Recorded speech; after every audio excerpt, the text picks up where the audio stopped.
सिद्धेभ्यः ॐ नमः सिद्धेभ्यः ॐ नमः सिद्धेभ्यः नमो अरिहन्ताणं नमो सिद्धाणं नमो आयिर्याणं नमो वज्रायाणं नमो लोये सौवसाहूणं येसो पञ्चनमो यारो सौवपावपणासनो मङ्गलाणञ्च सौवेसिं पढमं हवैमङ्गलं पढमं हवैमङ्गलम्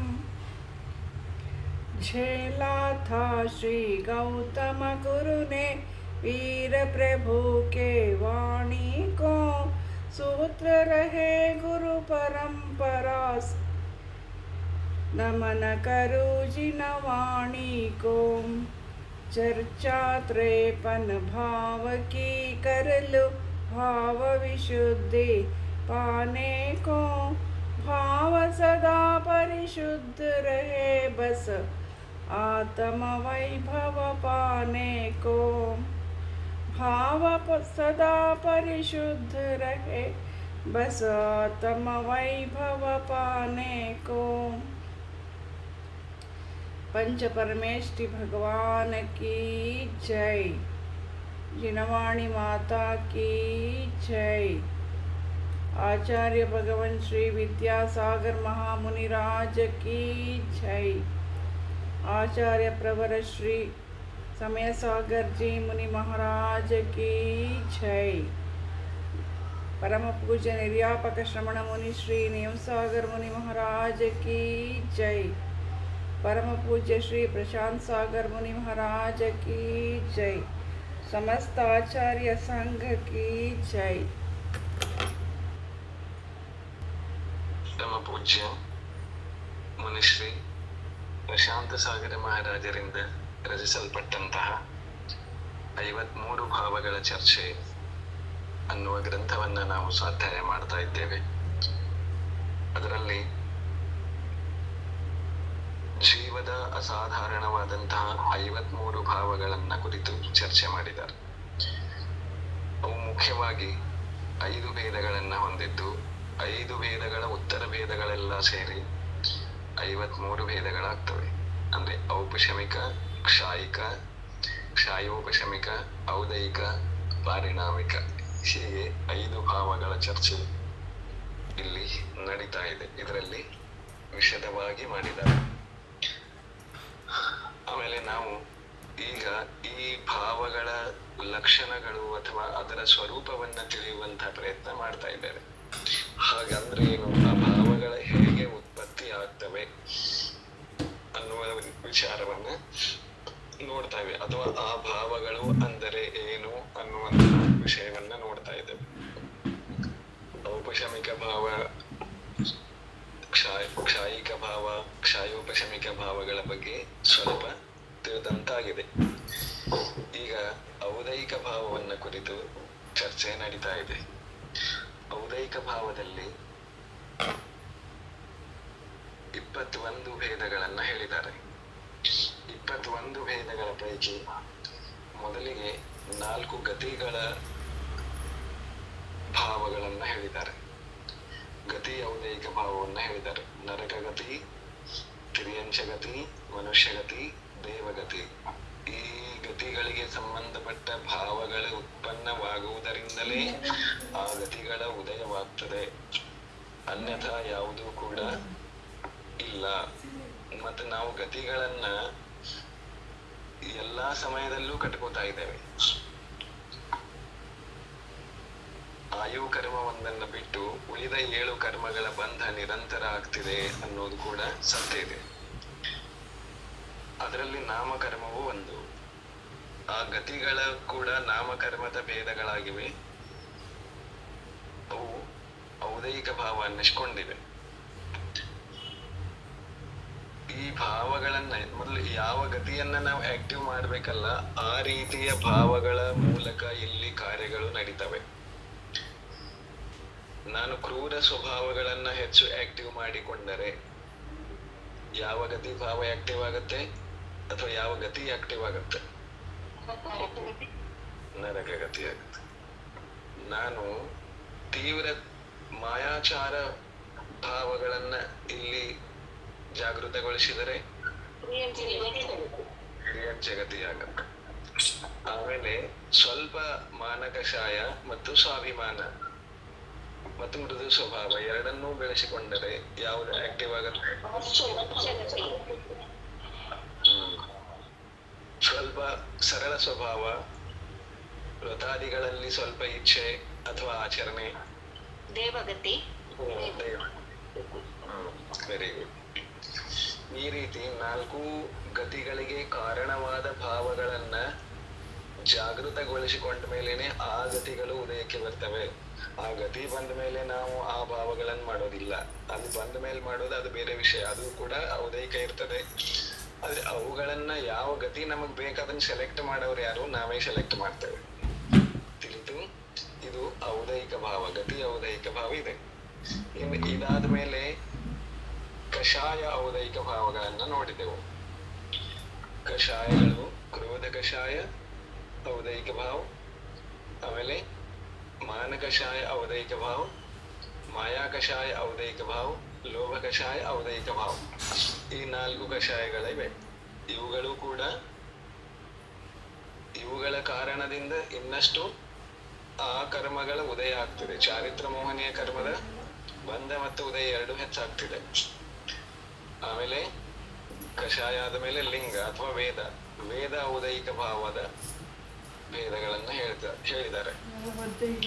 ಸ್ತ್ರೀ ವೇದ ಔದೈಕ ಭಾವ, ಪುರುಷ ವೇದ ಔದೈಕ ಭಾವ, ಆಮೇಲೆ ನಪುಂಸಕ ವೇದ ಔದೈಕ ಭಾವ.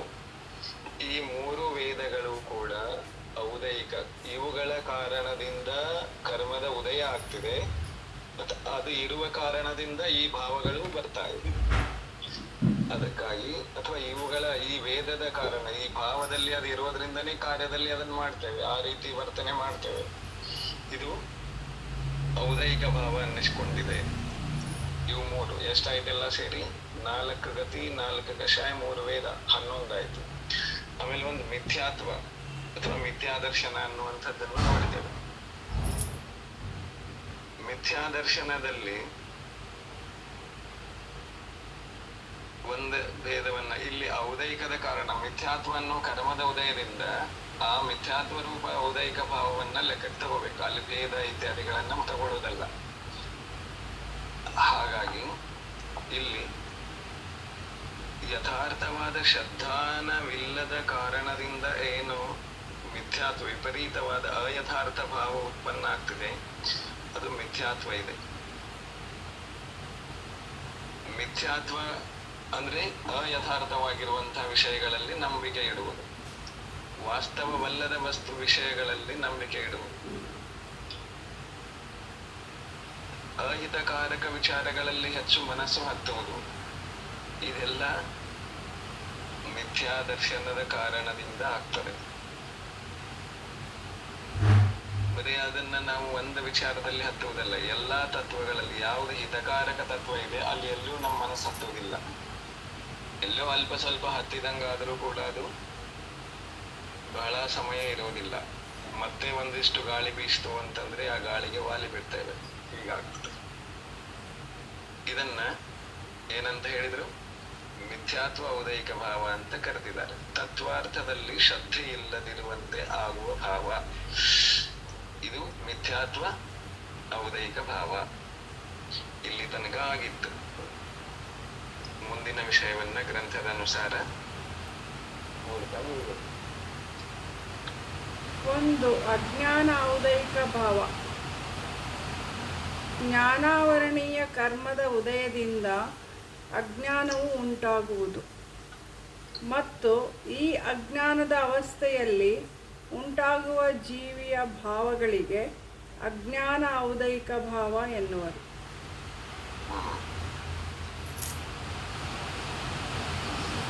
ಇನ್ನು ನೆಕ್ಸ್ಟ್ ಹೇಳ್ತಿದ್ದಾರೆ, ಒಂದು ಮಿಥ್ಯಾದರ್ಶನದ ಔದೈಕ ಭಾವ ಆದ್ಮೇಲೆ ಅಜ್ಞಾನ ಅನ್ನೋದನ್ನು ಒಂದು ಔದೈಕ ಭಾವದಲ್ಲಿ ಹಾಕಿದ್ದಾರೆ. ಕ್ಷಾಯೋಕ್ಷಮಿಕ ಭಾವದಲ್ಲೂ ಅಜ್ಞಾನವನ್ನ ಹಾಕಿದ್ರು. ಅಲ್ಲಿ ಮಿಥ್ಯಾತ್ವದ ಕಾರಣದಿಂದ ಅಜ್ಞಾನ ಅಂತ ಹೇಳಿದ್ರು ಇರುವಂತ ಜ್ಞಾನಕ್ಕೆ. ಆದ್ರೆ ಇಲ್ಲಿ ಹೇಳ್ತಿದ್ದಾರೆ ಮಿಥ್ಯಾತ್ವ ಆದ್ರೂ ಇರ್ಲಿ, ಸಮ್ಯಕ್ವಾದ್ರೂ ಇರ್ಲಿ, ಒಟ್ಟಾರೆಯಾಗಿ ಜ್ಞಾನಾವರಣ ಕರ್ಮದ ಉದಯ ಎಲ್ಲಿ ತನಕ ನಡೆದಿದೆ ಅದೆಲ್ಲ ಅಜ್ಞಾನ ಅನ್ನೋದು ಇಲ್ಲಿ ಹೇಳ್ತಿದ್ದಾರೆ.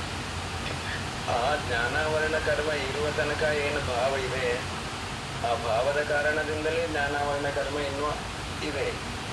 ಅದಕ್ಕಾಗಿ ಅದು ಔದೈಕ ಭಾವ ಅಂತ ಅನ್ನಿಸ್ಕೊಳ್ತದೆ. ಹೇಗೆ ಹೇಳ್ತಾರೆ, ಎಲ್ಲಿ ತನಕ ಜೀವದ ಜೊತೆ ಜೀವದಲ್ಲಿ ಅಥವಾ ಜೀವಕ್ಕೆ ಜ್ಞಾನಾವರಣೀಯ ಕರ್ಮದ ಉದಯವಿದೆಯೋ ಆ ಉದಯ ಇರುವ ಕಾರಣದಿಂದ ಜ್ಞಾನ ಆವರಣವಾಗಿರ್ತದೆ.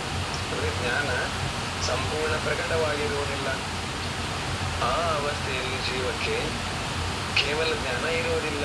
ಕೇವಲ ಜ್ಞಾನ ಇಲ್ಲದಿರುವ ಅವಸ್ಥೆ ಎಲ್ಲವನ್ನೂ ಅಜ್ಞಾನ ಅಂತ ಹೇಳಿದ್ದಾರೆ. ಏನಂತ ಹೇಳಿದ್ದಾರೆ? ಕೇವಲ ಜ್ಞಾನ ಇಲ್ಲದಿರುವ ಎಲ್ಲ ಅವಸ್ಥೆಯನ್ನು, ಜೀವಿಯ ಸಮಸ್ತ ಸಂಸಾರದ ಅವಸ್ಥೆಯನ್ನು ಅಜ್ಞಾನದ ಅವಸ್ಥೆ ಅಂತ ಹೇಳಿದ್ದಾರೆ. ಹಾಗಾಗಿ ಎಲ್ಲಿ ತನಕ ಜ್ಞಾನಾವರಣ ಕರ್ಮದ ಉದಯವಿದೆ ಅಲ್ಲಿ ತನಕ ಜೀವದಲ್ಲಿ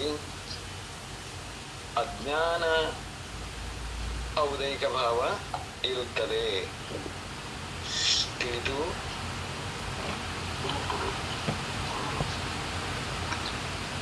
ಎಲ್ಲೆಡೆ ಒಂದೊಂದ್ ಕಡೆ ಸಾಕ್ಷಾರ ಭಗವಂತರುಗಳು ತಮ್ಮನ್ನು ತಾವು ಲಘು ರೂಪದಿಂದ ಹೇಳಿರ್ತಾರೆ ನೋಡ್ರಿ.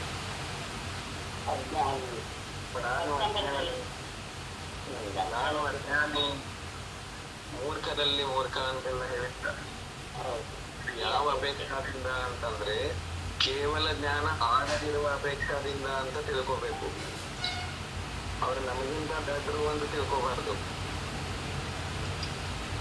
ಕೆಲವೊಂದ್ ಕಡೆ ಏನಂತ ಮಾಡಿರ್ತಾರೆ ಅಂತಂದ್ರೆ ಅತಿ ವಿದ್ವಾಂಸರುಗಳು, ಅತ್ಯಂತ ವಿದ್ವಾಂಸರುಗಳು, ಅಲ್ಲಿ ಆಚಾರ್ಯರು ಬರೆದಿದ್ದಾರಲ್ಲ ಅವ್ರಿಗೇನು ಬರ್ದಿರ್ಲಿಲ್ಲ ಅನ್ನುವ ಲೆಕ್ಕಕ್ಕೆ ಬಂದ್ಬಿಡ್ತಾರೆ. ಅಷ್ಟೊಂದು ಬುದ್ಧಿವಂತರು ಈಗ ಇದ್ದಾರೆ.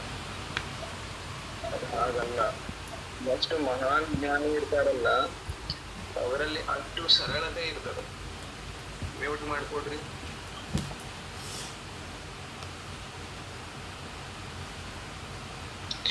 ಎಷ್ಟು ಮಹಾಜ್ಞಾನಿ ಇರ್ತಾರೆ ಅಷ್ಟು ತಮ್ಮನ್ನ ಲಘುತ್ವ ರೂಪದಲ್ಲಿ ಪ್ರಕಟಗೊಳಿಸ್ತಾರೆ. ಅಷ್ಟು ಅವರಲ್ಲಿ ವಿನಯ ಇರ್ತದೆ. ಕಷಾಯಗಳನ್ನ ದಮನ ಮಾಡಿರ್ತಾರೆ. ಅಂತಹ ಮಹಾಪುರುಷರೇ ತಮ್ಮನ್ನ ತಾವು ಅಜ್ಞಾನಿಗಳಲ್ಲಿ ಅಜ್ಞಾನಿ ಅಂತ ಹೇಳ್ಕೊಂಡಿರ್ತಾರೆ. ಅವರೇ ಮಹಾನ್ ಜ್ಞಾನಿ ಇರ್ತಾರೆ. ಅಂತಹ ಆಚಾರ್ಯರುಗಳು ಹೇಳಿರುವ ಅಪೇಕ್ಷೆ ಯಾವುದು ಅಂದ್ರೆ ಇದು ಕೇವಲ ಜ್ಞಾನದ ಅಪೇಕ್ಷಾದಿಂದ ಇರುವವರೆಲ್ಲ, ಕೇವಲ ಜ್ಞಾನ ಇಲ್ಲದಿರುವವರೆಲ್ಲ ಅಜ್ಞಾನಿಯೇ ಆಗಿರ್ತಾರೆ ಅನ್ನುವ ಅರ್ಥ. ಮತ್ತು ಅವರು ತಮ್ಮ ಕಷಾಯವನ್ನ ಗೆಲ್ಲುವುದಕ್ಕೋಸ್ಕರ, ಮಾನ ಕಷಾಯ ಗೆಲ್ಲುವುದಕ್ಕೋಸ್ಕರ ತಮ್ಮನ್ನು ತಾವು ಅಜ್ಞಾನಿ ಅಂತ ಹೇಳಿರ್ತಾರೆ. ಅದು ಅವ್ರದ್ದು ಲಘುತ್ವ, ಅತ್ಯಂತ ವಿನಮ್ರ ಗುಣ ಇದೆ ಅದು.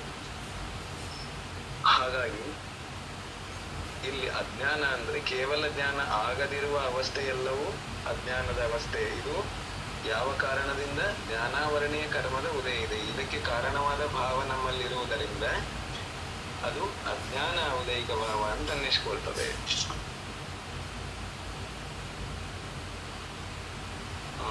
ಉದಾಹರಣೆ, ಪ್ರಕಾಶಮಾನವಾಗಿರುವ ಸೂರ್ಯನ ಮುಂದೆ ಮೋಡಗಳ ಆವರಣದಿಂದ ಯಾವ ರೀತಿ ಪ್ರಕಾಶವು ಅಭಿವ್ಯಕ್ತವಾಗುವುದಿಲ್ಲವೋ ಅದೇ ರೀತಿ ಜ್ಞಾನಾವರಣೀಯ ಕರ್ಮದ ಉದಯದಿಂದ ಜ್ಞಾನ ಸ್ವಭಾವಿ ಆತ್ಮನ ಜ್ಞಾನಗುಣವು ಅಭಿವ್ಯಕ್ತವಾಗುವುದಿಲ್ಲ.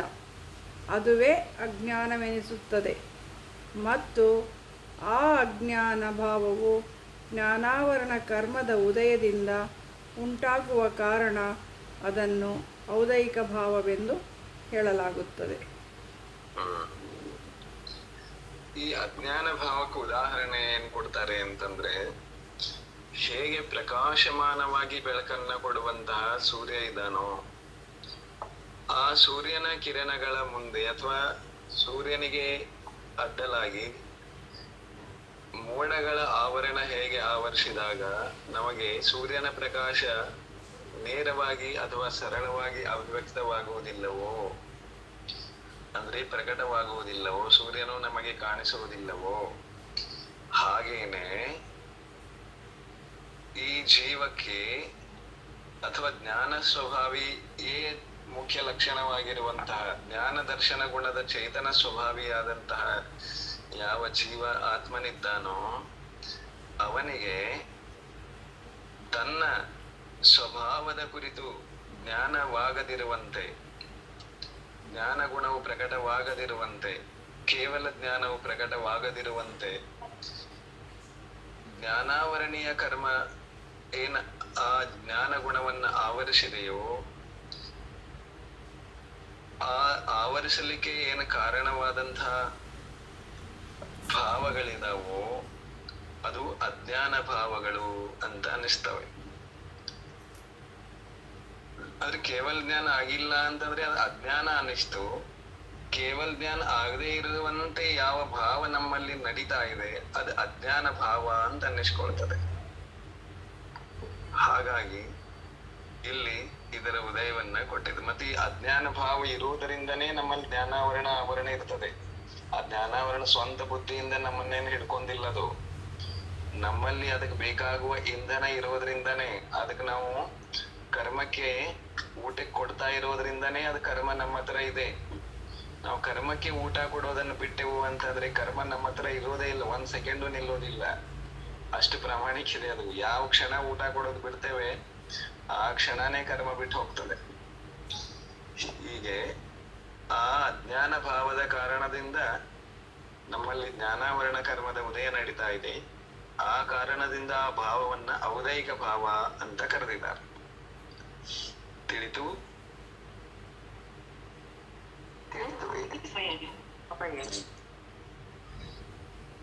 ಒಂದು ಅಸಂಯಮ ಔದೈಕ ಭಾವ.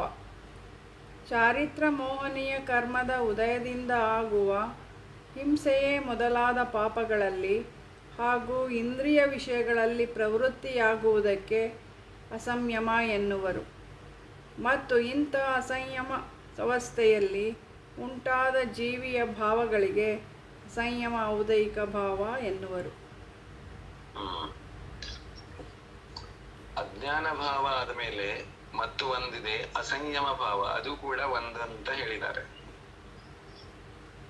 ಅಸಂಯಮ ಕೂಡ ಔದೈಕ ಭಾವ ಇದೆ. ಅಸಂಯಮದಿಂದ ಇರಬೇಕು ಅಂತ ಏನು ಭಾವ ನಮ್ಮಲ್ಲಿದೆ ಅಲ್ಲ, ಅದೇ ಅಸಂಯಮ ಭಾವ. ನನಗೆ ವ್ರತ ತಗೊಂಡ್ರೆ ಹಾಗೆ ತೊಂದರೆ ಆಗತ್ತೆ, ನನಗೆ ವ್ರತ ತಗೊಂಡ್ರೆ ಹೀಗೆ ತೊಂದರೆ ಆಗತ್ತೆ ಅನ್ನುವಂಥ ಭಾವಿದೆಯಲ್ಲ, ಇದರ ಹೆಸರೇ ಅಸಂಯಮ ಭಾವ, ಬೇರೆ ಏನೂ ಅಲ್ಲ. ಇನ್ನು ಇದು ಗ್ರಂಥದ ರೂಪದಿಂದ ಹೇಳುವುದಾದ್ರೆ ಹೇಗೆ ಹೇಳ್ತಾರೆ ನೋಡ್ರಿ.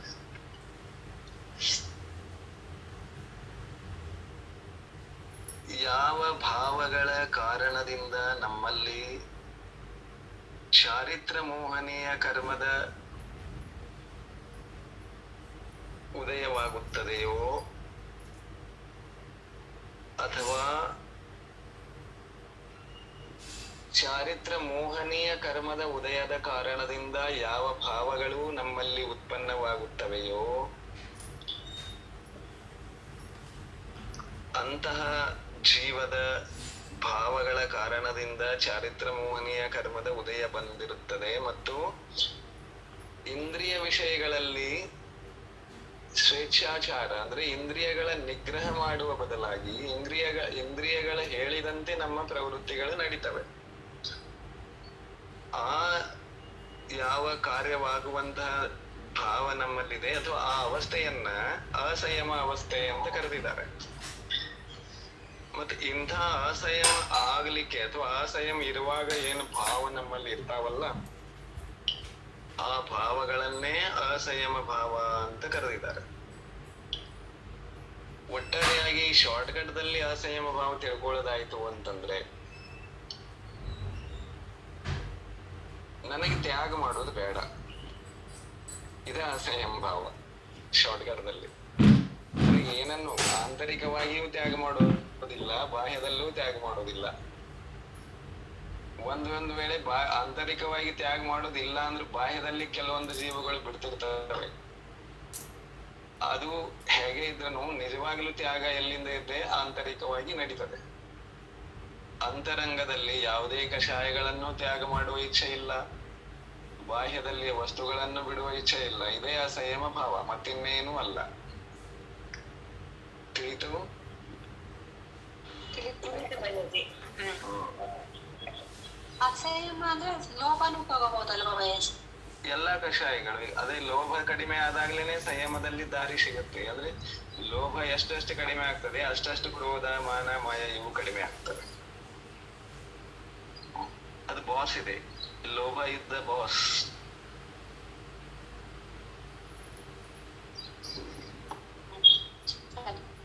ಒಂದು ಉದಾಹರಣೆ ಕೊಡ್ತಾರೆ,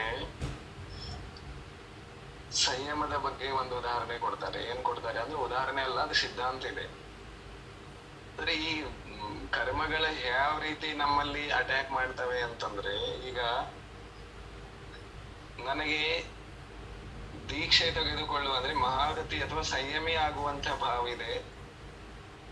ಸಂಯಮ ಕೊಡುವಂತವರು ತಯಾರಿದ್ದಾರೆ, ಗ್ರಹಿಸುವಂತದ್ದು ತಯಾರಿದೆ. ಒಂದ್ ವೇಳೆ ಅಂತ ಅವಕಾಶ ಬಂದಾಗ ನಾನೇನಂತೇನೆ, ಅಥವಾ ಸಹಜವಾಗಿ ಇರುವಾಗ, ಗೃಹಸ್ಥನಲ್ಲಿ ಇರುವಾಗಲೂ ಆಗಲಿ ಎಲ್ಲಿಯಾದರೂ ಆಗಲಿ, ನನಗೆ ಇವತ್ತು ವ್ರತ ಬೇಡ, ನಾಳೆ ತಗೋತೇನೆ ಅಂದ್ರೆ ಅದ ಚಾರಿತ್ರ ಮೋಹನೀಯ ಕರ್ಮದ ಬಂಧ ಯಾವ ರೀತಿ ಆಗ್ತದೆ ಅಂದ್ರೆ ಅಸಂಖ್ಯಾತ ಭವಗಳು ಆಶ್ರವಾಗಿ ಬಿಡ್ತವೆ. ಇಷ್ಟು ಕರ್ಮದಲ್ಲಿ ಶಕ್ತಿ ಇದೆ. ಒಂದು ಸಲ ನಾವು ಅದನ್ನ ನೆಗ್ಲೆಕ್ಟ್ ಮಾಡ್ತೇವೆ ಅಂದ್ರೆ, ಒಂದು ಸಲ ಈಗ ಬೇಡ ಇಷ್ಟೇ ಸಾಕು, ಮನಸ್ಸಲ್ಲಿ ಏನಿದೆ, ಭಾವದಲ್ಲಿ ನಮ್ದು ಅಭಿಪ್ರಾಯ ಏನಿದೆ, ಈಗ ವ್ರತ ಬೇಡ ಇದಿದೆ ಅಲ್ಲ, ಅಷ್ಟು ಪ್ರಮಾಣದಲ್ಲಿ ಆ ಭಾವ ಎಲ್ಲಿ ತನಕ ನಡೆದಿದೆ ಅಲ್ಲಿ ತನಕ ನಮಗೂ ಭವಗಳು ಬಾಸ್ರವಾಗ್ತಾನೆ ಇರ್ತದೆ. ಅಸಂಖ್ಯಾತ ಭವ ನಮಗೆ ಬಂದು ಬೀಳ್ತವೆ ಅಂತ ಹೇಳಿದ್ದಾರೆ. ಇನ್ನು ನಾವು ಪ್ರತಿ ಹಂತದಲ್ಲಿ ಮುಂದೆ ಮುಂದೆ ಅದ್ರ ಬಗ್ಗೆ ನಮಗೆ ಇಂಟ್ರೆಸ್ಟೇ ಇರೋದಿಲ್ಲ, ಆಸಕ್ತಿನೇ ಇಲ್ಲ ಅನ್ನುವಾಗ ಹೇಗಿರ್ಬೋದು ಕರ್ಮದ ಸ್ಥಿತಿ ನಮ್ಮಲ್ಲಿ ವಿಚಾರ ಮಾಡುವಂಥದ್ದಿದೆ. ಮುಂದೆ ಒಂದು ಅಸಿದ್ಧತ್ವ ಔದೈಕ ಭಾವ. ಅನಾದಿ ಕರ್ಮಬದ್ಧವಿರುವ ಆತ್ಮನಲ್ಲಿ ಸಾಮಾನ್ಯವಾಗಿ ಎಲ್ಲ ಕರ್ಮಗಳ ಉದಯವು ಅನಾದಿಯಿಂದ ಇರುತ್ತದೆ. ಹೀಗೆ ಕರ್ಮ ಪರತಂತ್ರ ಜೀವಿಯ ಭಾವಗಳಿಗೆ ಅಸಿದ್ಧತ್ವ ಔದೈಕ ಭಾವ ಎನ್ನುವರು. ಇನ್ನೊಂದು ಅಸಿದ್ಧತ್ವ ಭಾವವನ್ನ ಔದೈಕ ಭಾವವಂತ ಹೇಳಿದ್ದಾರೆ. ಸಂಸಾರದಲ್ಲಿ ಜೀವ ಎಲ್ಲಿಂದ ಇದೆಯೋ ಅಲ್ಲಿಂದ, ಅಂದ್ರೆ ಅನಾದಿ ಕಾಲದಿಂದಲೂ ಜೀವ ಕರ್ಮದ ಸಂಯೋಗದೊಂದಿಗೆನೆ ಇದೆ. ಹಿಂದೆ ಎಂದೂ ಹಿಂಗಿಲ್ಲ, ಮೊದಲು ಕರ್ಮದ ಸಂಯೋಗ ಇರ್ಲಿಲ್ಲ, ಆಮೇಲೆ ಕರ್ಮ ಹಿಡ್ಕೋತು ಅದಕ್ಕೆ ಮೋಕ್ಷಕ್ಕೆ ಹೋಗಿಲ್ಲ, ಹಿಂಗೆಂದೂ ಇಲ್ಲ. ಎಲ್ಲಿಂದ ಜೀವ ಇದೆ, ಎಷ್ಟು ಹಿಂದ್ ಹೋದ್ರೂ ಜೀವ ಕರ್ಮದ ಜೊತೆನೆ ಸಿಗ್ತಾರೆ. ಕರ್ಮದ ಸಂಯೋಗ ಇದ್ದೇ ಇದೆ ಅದಕ್ಕೆ. ಅನಾದಿ ಕಾಲಿನ ದೋಸ್ತರು ಇವರು, ಎಂದೂ ಬಿಡಲಾರದ ದೋಸ್ತರು. ಇನ್ನ ಒಂದು ವಿಶೇಷ ಅದ್ರಲ್ಲಿ ಏನು, ಅನಾದಿ ಕಾಲದಿಂದ ಕಟ್ಟಿದ ಪರಮಾಣುಗಳು ಈಗಿರ್ಲಿಕ್ಕಿಲ್ಲ, ಅಂದ್ರೆ ಇರೋದಿಲ್ಲ. ಅವರವರ ಕಾಲ ಆದ್ಮೇಲೆ ಅವರು ಬಿಟ್ಟು ಹೋಗಿದ್ದಾರೆ. ಆದ್ರೆ ಆ ವೆರೈಟಿ ಅವರು ನಿರಂತರವಾಗಿದ್ದಾರೆ. ಈ 8 ಕರ್ಮಗಳ ವೆರೈಟಿ ಅಪೇಕ್ಷದಿಂದ ಕರ್ಮದ ಬಂಧ ನಮ್ಮಲ್ಲಿ ನಿರಂತರವಿದೆ, ಕರ್ಮದ ಉದಯವೂ ನಿರಂತರವಿದೆ. ಇಂತಹ ಅನಾದಿ ಸಂಬಂಧವನ್ನ ಹೇಳಿದಾರಲ್ಲ ಜೀವದ ಜೊತೆಗೆ ಕರ್ಮವನ್ನ, ಆ ಅನಾದಿ ಸಂಬಂಧದಂತೆ ನಮ್ಮಲ್ಲಿ ಕರ್ಮದ ಬಂಧ ಇದ್ದೇ ಇರುವ ಕಾರಣದಿಂದ ನಾವು ಸಹಜವಾಗಿ ಸಿದ್ಧ ಅವಸ್ಥೆಯನ್ನ ಹೊಂದಿಲ್ಲದ ಕಾರಣದಿಂದ, ಅಂದ್ರೆ ಸಂಸಾರದಲ್ಲಿ ಕರ್ಮದ ಉದಯ ಎಲ್ಲಿ ತನಕ ಇದೆಯೋ ಅಲ್ಲಿ ತನಕ ನಾವು ಸಿದ್ಧ ಭಗವಾನರಲ್ಲ. ಒಂದೇ ಒಂದು ಪರಮಾಣು ಕೆಲಸ ಮಾಡ್ತಿದ್ರೂ ಕೂಡ ನಾವು ಸಿದ್ಧರಲ್ಲ. ಹಾಗಾಗಿ ಕರ್ಮದ ಉದಯದ ಕಾರಣದಿಂದಲೇ ಜೀವ ಸಂಸಾರದಲ್ಲಿ ಪರತಂತ್ರವಾಗಿದೆ. ಈ ಪರತಂತ್ರತೆ ಮೂಲ ಕಾರಣವೇ ನಮ್ಮಲ್ಲಿರುವ ಕರ್ಮದ ಉದಯ. ಈ ಕರ್ಮದ ಉದಯದ ಕಾರಣದಿಂದ ಪರತಂತ್ರವಾಗಿರಲಿಕ್ಕೆ, ಸಿದ್ಧರಂತೆ ಸ್ವತಂತ್ರವಾಗಿಲ್ಲದಿರುವುದಕ್ಕೆ ಯಾವ ಭಾವಗಳು ಕಾರಣವಾಗಿವೆಯೋ ಅವುಗಳನ್ನು ಅಸಿದ್ಧತ್ವ ಭಾವ ಅಥವಾ ಸಿದ್ಧತ್ವ ಔದೈಕ ಭಾವ ಅಂತ ಕರೀತಾರೆ. ಒಟ್ಟಾರೆಯಾಗಿ ಕರ್ಮದ ಉದಯ ನಮ್ಮಲ್ಲಿ ಅನಾದಿ ಕಾಲದಿಂದ ಇದೆ. ಒಂದೇ ಒಂದು ಸಮಯ ಇಂಥದ್ದು ಬಂದಿಲ್ಲ, ಕರ್ಮದ ಉದಯ ಇಲ್ಲದೆ ಕಾಲ. ಯಾವ್ದಾದ್ರು ಒಂದು ಭವ ಇದೇನು ಸಂಸಾರದಲ್ಲಿ ಕರ್ಮದ ಉದಯ ಇಲ್ಲದೆ ಇರೋದು? ಇಲ್ಲದ ಕಾರಣದಿಂದ, ಅಂದ್ರೆ ಅದರ ಅರ್ಥ ಏನ್ ಬಂತಿಲ್ಲಿ? ಔದೈಕ ಭಾವ ಅಂದ್ರೆ ಕರ್ಮದ ಉದಯ ನಮ್ಮಲ್ಲಿ ಅನಾದಿ ಕಾಲದಿಂದ ಇದೆ. ಹಾಗಾಗಿ ಕರ್ಮದ ಉದಯ ಇರುವಷ್ಟು ನಾವು ಸಿದ್ಧತ್ವವನ್ನ ಸಾಧಿಸ್ಲಿಕ್ಕೆ ಸಾಧ್ಯ ಇಲ್ಲ. ಕರ್ಮದ ಉದಯ ನಿಂತ ಕೂಡಲೇ ಸಿದ್ಧರಾಗ್ತೇವೆ. ಈ ಸಿದ್ಧರಾಗದಿರುವಂತೆ ಇರುವಂತ ಯಾವ ಭಾವ ಇದೆ ನಮ್ಮಲ್ಲಿ, ಅದೇ ಅಸಿದ್ಧತ್ವ ಔದೈಕ ಭಾವ. ತಿಳಿತು?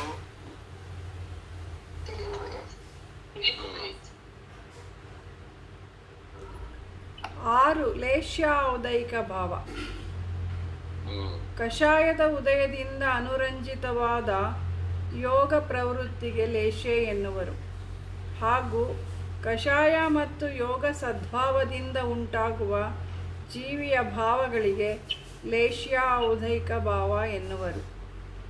ಲೇಷ್ಯ ಔದೈಕ ಭಾವಕ್ಕೆ 6 ಭೇದಗಳಿವೆ.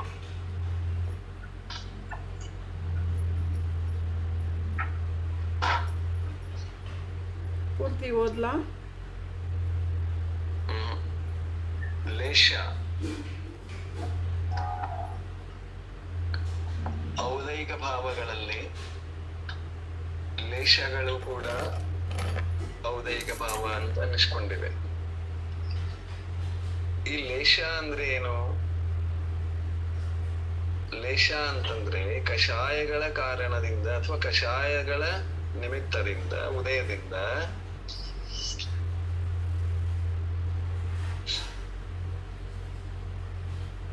ನಮ್ಮಲ್ಲಿ ಒಂದು ವಿಶೇಷವಾದ ಯೋಗ ಪ್ರವೃತ್ತಿ ನಡೀತದೆ. ಅದನ್ನ ಲೇಷ ಅಂತ ಕರೀತಾರೆ. ಅಥವಾ ಕಷಾಯಗಳ ಉದಯದಿಂದ ಯಾವ ಅನುರಂಜಿತವಾದ, ಅಂದ್ರೆ ಕಷಾಯಗಳ ಉದಯದ ಕಾರಣದಿಂದ ಅಂತ ತಿಳ್ಕೋಬಹುದು, ನಮ್ಮಲ್ಲಿ ಯೋಗ ಪ್ರವೃತ್ತಿ ಆಗ್ತಿದೆ, ಅದೇ ಲೇಷೆ. ಲೇಷ ಅಂದ್ರೆ ಏನ್ ಬೇರೆದಲ್ಲ, ಕಷಾಯಗಳ ಕಾರಣದಿಂದ ಏನ್ ಮಾಡ್ತಾ ಇದ್ದೇವೆ ಅದೇ ಲೇಷೆ. ಅಂದ್ರೆ ಕಷಾಯ ಅದಕ್ಕೆ ಆಧಾರ ಇರ್ತದೆ.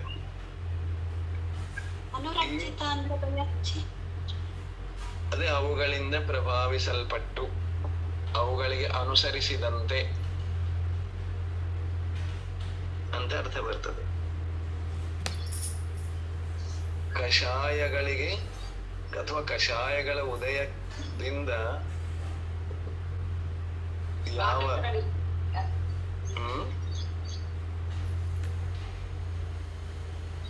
ಕಷಾಯಗಳ ಕಾರಣದಿಂದ ಅವುಗಳನ್ನ ಅನುಸರಿಸಿ ಅಂತ ತಿಳ್ಕೊರಿ. ಕಷಾಯಗಳ ಕಾರಣದಿಂದ, ಕಷಾಯಗಳ ಉದಯದಿಂದ ಯಾವ ಒಂದು ಪ್ರವೃತ್ತಿ, ಯೋಗ ಅಂದ್ರೆ ಮನ ವಚನ ಕಾಯಗಳಲ್ಲಿ ಪ್ರವೃತ್ತಿ ನಡೀತಾ ಇದೆಯೋ ಅದು ಲೇಷೆ.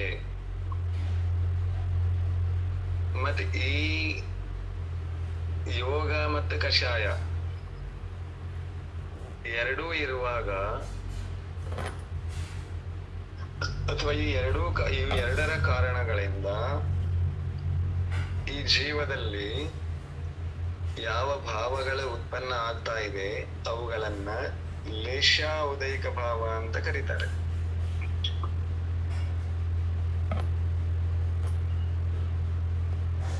ಈ ಲೇಷ ಔದೈಕ ಭಾವ ಅಂತಂದ್ರೆ ಸಿಂಪಲ್ ಆಗೇನು, ಕಷಾಯದ ಕಾರಣದಿಂದ ಯೋಗದ ಪ್ರವೃತ್ತಿಯನ್ನ ಅವಲಂಬಿಸಿ ನಡೆಯುವಂತ ಕ್ರಿಯೆ ಇದೆ. ಅಥವಾ ಯೋಗದಲ್ಲಿ ಆಗುವಂತ ಪ್ರವೃತ್ತಿ, ಕಷಾಯದ ಕಾರಣ ಏನು ಮನವಚನ ಕಾಯದಲ್ಲಿ ನಡೀತದೆ ಅದೇ ಲೇಷ ಅಂತಾನು ತಿಳ್ಕೋಬಹುದು ನೇರವಾಗಿ. ಆ ಪ್ರವೃತ್ತಿಗೆ ಏನು ಯಾವ ಭಾವ ಕಾರಣ ಇದೆ ಇಲ್ಲ, ಕಷಾಯ ಮತ್ತು ಯೋಗ ಎರಡೂ ಕೆಲಸ ಆಗ್ಲಿಕ್ಕೆ ಏನು ಯಾವ ಭಾವ ಕಾರಣ ಇದೆ ಇಲ್ಲ, ಅದು ಲೇಷ ಅಂತ ಕರೆದಿದ್ದಾರೆ. ಲೇಷ ಭಾವ ಅಂತ ಕರೆದಿದ್ದಾರೆ.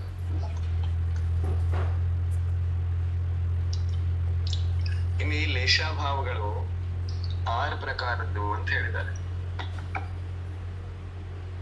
ಆ 6 ಪ್ರಕಾರದ ಲೇಷಾಭಾವಗಳು ಅಂತಂದ್ರೆ ಕೃಷ್ಣಲೇಷ, ನೀಲಲೇಷ, ಕಾಬೋದಲೇಷ, ಪೀತಲೇಷ, ಪದ್ಮಲೇಷ, ಶುಕ್ಲಲೇಷ.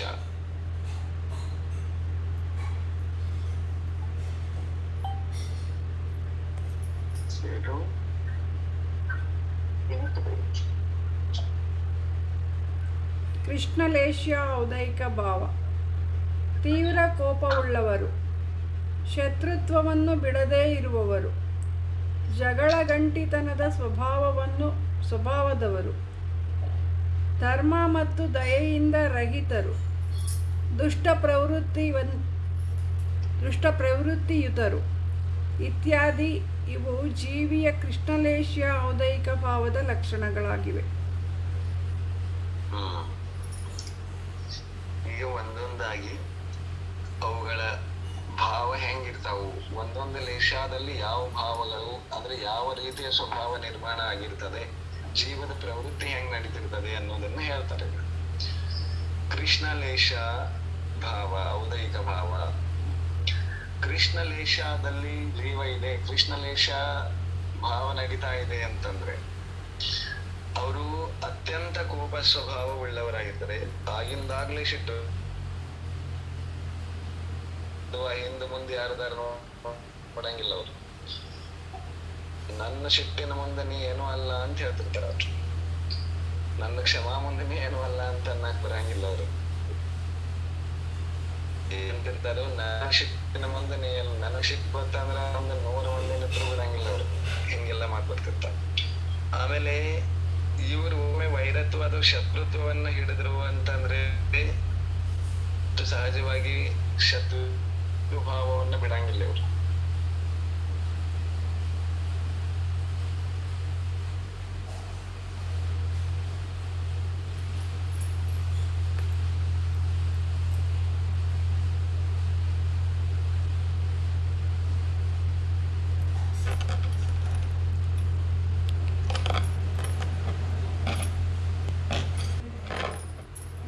ನೀಲಲೇಷ್ಯ ಔದೈಕ ಭಾವ.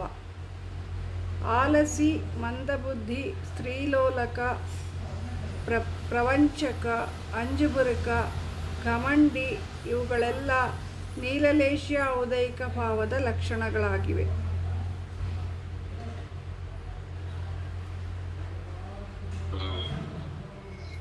ನೀಲಲೇಷದ ಭಾವ ಹೊಂದುವಂತಹ ಜೀವಗಳ ಹೆಂಗಿರ್ತಾವು ಅಂತ ಕೂಡ ಪ್ರಮಾದಿ, ಆಲಸಿ ಇರ್ತಾರೆ. ಅಂದ್ರೆ ಏನ ಮಾಡ್ಬೇಕಂದ್ರು ಈಗ ಏನ್ ಅವಶ್ಯಕತೆ ಇರ್ತದೆ ಅದನ್ನ ಬಿಡೋದು.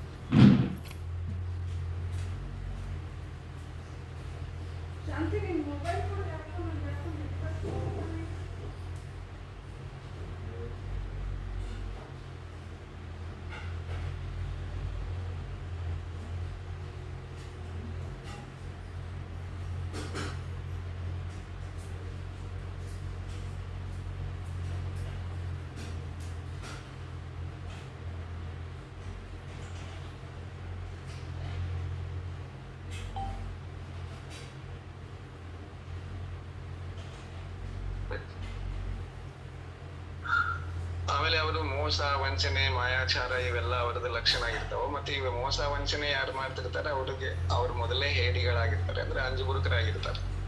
ಯಾರಿಗೆ ಭಯ ಇದೆ ಅವರೇ ಬೇರೆ ಕುಮಾರ್ಗಗಳನ್ನ ಕಂಡು ಹಿಡಿಯೋದು.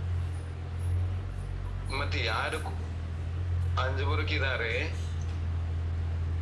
ಮತ್ತು ಮೋಸಗಾರರಿದ್ದಾರೆ, ಈ ಎರಡೂ ಸ್ವಭಾವ ಯಾರಲ್ಲಿದಾವಲ್ಲ ಅವರಲ್ಲಿ ನಿಯಮದಿಂದ ಅಹಂಕಾರ ಇರ್ತದೆ, ಘಮಂಡತನ ಅಂತ ಹೇಳಿದಾರೆ. ಅಂದ್ರೆ ಮದ ಅಂತ ತಿಳ್ಕೋಬಹುದು ಅದನ್ನ.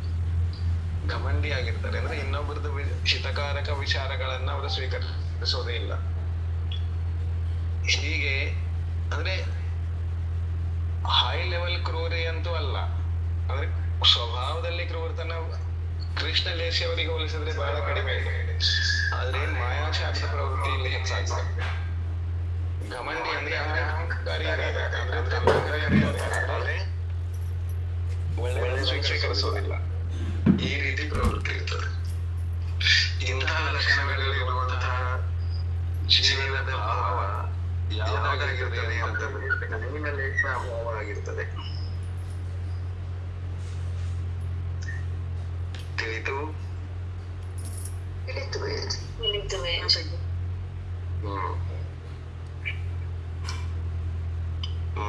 ಕಾಪೋತಲೇಶ್ಯ ಔದೈಕ ಭಾವ.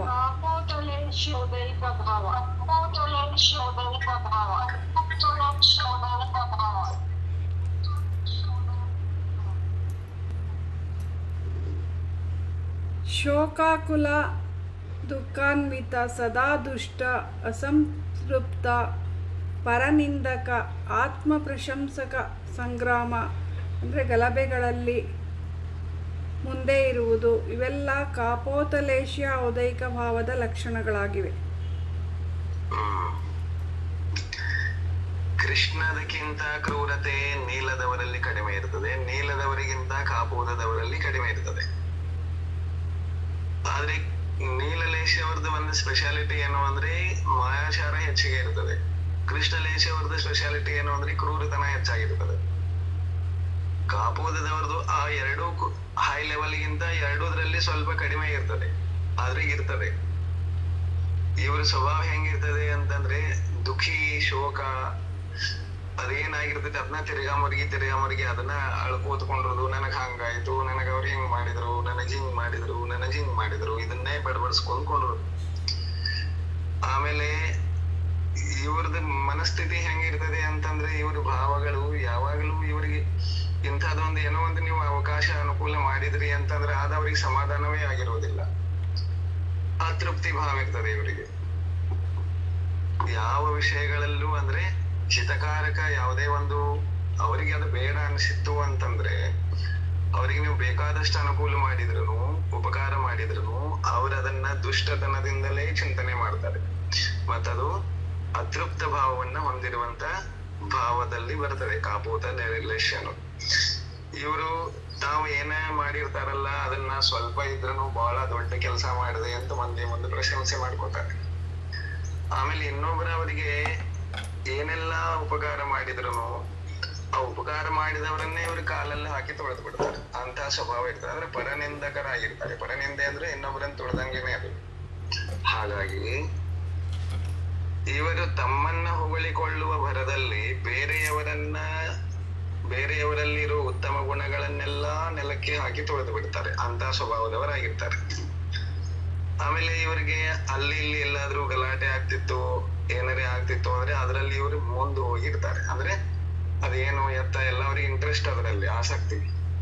ಅಂದ್ರೆ ಯಾರಾದ್ರೂ ಬಡದಾಡ್ತಿದ್ರು ಅಂದ್ರೆ ಇವರಿಗೆ ಅಂದ್ರೆ ಅಲ್ಲಿ ಹೋಗಿ ಅದ್ರ ವಿಷಯ ಬೇಕು ಅವರಿಗೆ, ಅಂತಹ ಸ್ಥಿತಿ ಇರ್ತದೆ. ಇಂಥ ಮಧ್ಯಮ ಸ್ಥಿತಿಯ ಭಾವಗಳನ್ನ ಹೈ ಲೆವೆಲ್ ಮಾಯಾಚಾರನೂ ಅಲ್ಲ, ಹೈ ಲೆವೆಲ್ ಕ್ರೂರಿನೂ ಅಲ್ಲ, ಆದ್ರೆ ಎರಡೂ ಲೆವೆಲ್ ಇದಾವೆ ಇದರಲ್ಲಿ. ಆದ್ರೆ ಹೈ ಲೆವೆಲ್ ಇಲ್ಲ. ಇಂಥ ಸ್ಥಿತಿಯಲ್ಲಿರುವಾಗ ಈ ರೀತಿಯ ಅತೃಪ್ತ ಭಾವಗಳು, ದುಃಖದ ಭಾವಗಳು ಇಂಥದೇ ಇರ್ತದೆ. ಇದನ್ನ ಕಾಪೋದ ಭಾವ ಅಥವಾ ಕಾಪೋತ ಲೇಷ ಔದೈಕ ಭಾವ ಅಂತ ಕರೀತಾರೆ. ಇಂಥ ಲಕ್ಷಣಗಳಿದಾವಲ್ಲ ಅವೆಲ್ಲ ಈ ಕ್ಯಾಟಗರಿನಲ್ಲಿ ಬರ್ತವೆ. ತಿಳಿತು?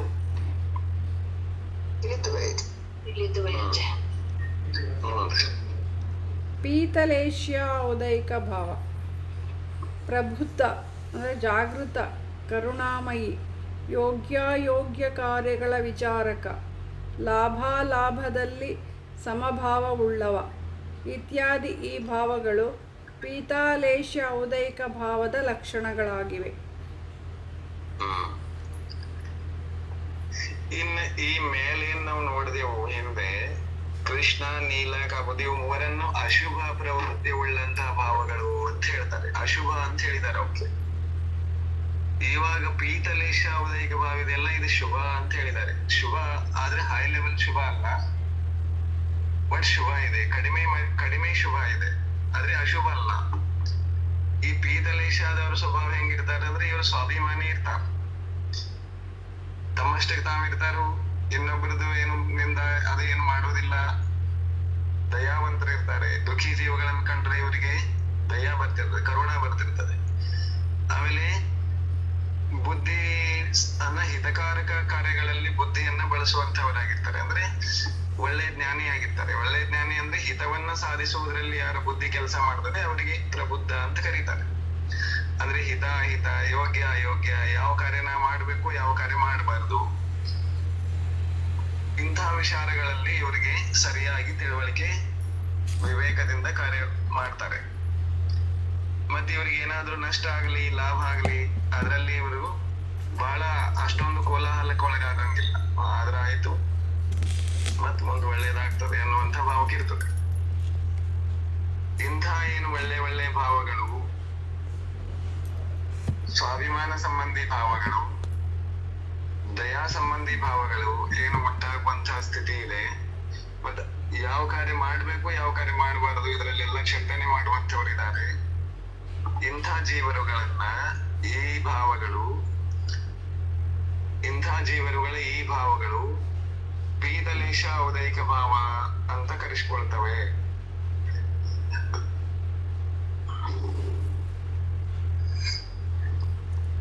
ಪದ್ಮಲೇಶ್ಯ ಉದೈಕ ಭಾವ. ದಯಾಶೀಲನು, ತ್ಯಾಗಿಯು, ಭದ್ರ ಪರಿಣಾಮಿಯು, ಸಾಧುಜನ ಪೂಜಾನಿರತನು, ಬಹಳ ಅಪರಾಧ ಅಥವಾ ಹಾನಿಯುಂಟು ಮಾಡುವವರನ್ನು ಕೂಡ ಕ್ಷಮಿಸುವವನು ಇತ್ಯಾದಿ ಇವು ಪದ್ಮಲೇಶ್ಯ ಔದೈಕ ಭಾವದ ಲಕ್ಷಣಗಳಾಗಿವೆ. ಇನ್ನು ಪದ್ಮಲೇಶ ಭಾವಗಳು ಕೂಡ ಶುಭವೇ ಇದೆ. ಆದ್ರೆ ಪೀತಲೇಶಾದವರಿಗಿಂತ ಇನ್ನೂ ಶುಭ ಇರ್ತವೆ. ಪೀತಲೇಶಾದವರದು ಒಂದು ಹಂತದಲ್ಲಿ ಶುಭ ಆದ್ರೆ ಅವರಿಗಿಂತಲೂ ಬಹಳ ಹೆಚ್ಚು ಶುಭ ಪರಿಣಾಮಗಳು ಪದ್ಮಲೇಶ ಭಾವದಲ್ಲಿ ಇರ್ತವೆ. ಇವರು ಕೂಡ ತ್ಯಾಗದಲ್ಲಿ ಸಂತೋಷ ಪಡುವಂತವರಾದ, ಅಂದ್ರೆ ತ್ಯಾಗ ಮಾಡುವಂತಹ ಬುದ್ಧಿ ಇರುವವರು, ದಯಾವಂತರು, ಆಮೇಲೆ ಪರಿಣಾಮಗಳಲ್ಲಿ ಅತ್ಯಂತ ಅಹಿತವನ್ನ ಅರಿತುಕೊಂಡು ಹಿತದ ಮಾರ್ಗವನ್ನ ಅನುಸರಿಸುವವರು, ಅಂದ್ರೆ ಭದ್ರ ಪರಿಣಾಮಿಗಳು ಆಗಿರ್ತಾರೆ. ಆಮೇಲೆ ಸಾಧು ಸಜ್ಜನರ ಅಥವಾ ದೇವ ಶಾಸ್ತ್ರ ಗುರುಗಳ ಪೂಜಾ ನಿರತರು ಆಗಿರ್ತಾರೆ. ಇವರಿಗೆ ಯಾರೇ ಕೆಟ್ಟದ್ದನ್ನು ಮಾಡಿದರೂ ಕೂಡ ಇವರು ಅವರನ್ನು ಕ್ಷಮಿಸುವಂತ ಸಾಮರ್ಥ್ಯವನ್ನ ಹೊಂದಿರ್ತಾರೆ. ಇವ್ರಿಗೆ ನಷ್ಟ ಮಾಡ್ಲಿ ಅಥವಾ ಇವ್ರಿಗೆ ಏನಾದ್ರು ಅಪರಾಧ ಮಾಡ್ಲಿ, ಇವ್ರನ್ನ ಏನಾದ್ರು ಮಾಡಿದ್ರು ಅಂದ್ರೆ ತ್ಯಾಗ ಮಾಡುವ ಬುದ್ಧಿ ಇರುವವರಲ್ಲಿ ಕ್ಷಮಾಗುಣ, ಶತ್ರುವಿನಲ್ಲೂ ಕ್ಷಮೆ ಮಾಡುವಂತ ಸಾಮರ್ಥ್ಯ ಇವರಿಗೆ ಇರ್ತದೆ. ಆದ್ರೆ ಇದೇ ಭಾವ ಪೀತದವರಲ್ಲಿ ಇರ್ತದೆ ಅಂತ ಹೇಳಿಕ್ಕಾಗಲ್ಲ. ಯಾಕಂದ್ರೆ ಅವರು ನನ್ ತಂಟೆಗೆ ಬರಬೇಡ, ನಾನ್ ನಿನಗೇನೋ ಮಾಡಾಗಿಲ್ಲ, ಈ ರೀತಿ ಸ್ವಭಾವ ಅಲ್ಲಿ ಇರ್ತದೆ. ಇಲ್ಲಿ ಹಂಗಿಲ್ಲ. ಪದ್ಮಲೇಶಾದವ್ರದ್ದು ಹೆಂಗ್ ಸ್ವಭಾವ ಇರ್ತದೆ, ಇವರನ್ನು ಒಂದು ಹೋಗಿ ಹೊಡೆದ್ರೂ ಕೂಡ ಅವರು ಇರ್ಲಿ ಬಿಡು, ತಪ್ಪಿ ಹೊಡೆದದೆ ಅಂತ ಸೈಲೆಂಟ್ ಆಗಿ ಬಿಡ್ತಾರೆ, ಕ್ಷಮಾ ಮಾಡಿಬಿಡ್ತಾರೆ. ಎಲ್ಲಿ ಜಗಳಕ್ಕೆ ನಿಂದ್ರದು, ಒಂದ್ ಮಾತಾಡಿದ್ರೆ ಮತ್ತೊಂದ್ ಮಾತು ಹೆಚ್ಚು ಬೆಳೀತದೆ, ಏನ್ ಮಾಡ್ಕೋತಾನ ಅಂತ ಬಿಟ್ಬಿಡ್ತಾರೆ. ಅಂತ ಸ್ವಭಾವ ಇರ್ತದೆ. ಅಂದ್ರೆ ತನಗೆ ಕೆಡುಕು ಮಾಡಿದವರನ್ನು ಕ್ಷಮಿಸುವ ಗುಣ ಇವರಲ್ಲಿ ಇರ್ತದೆ ಪದ್ಮಲೇಶಾದವರಲ್ಲಿ.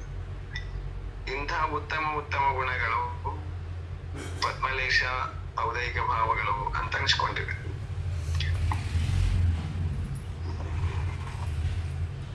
ಶುಕ್ಲಲೇಶ್ಯ ಉದೈಕ ಭಾವ.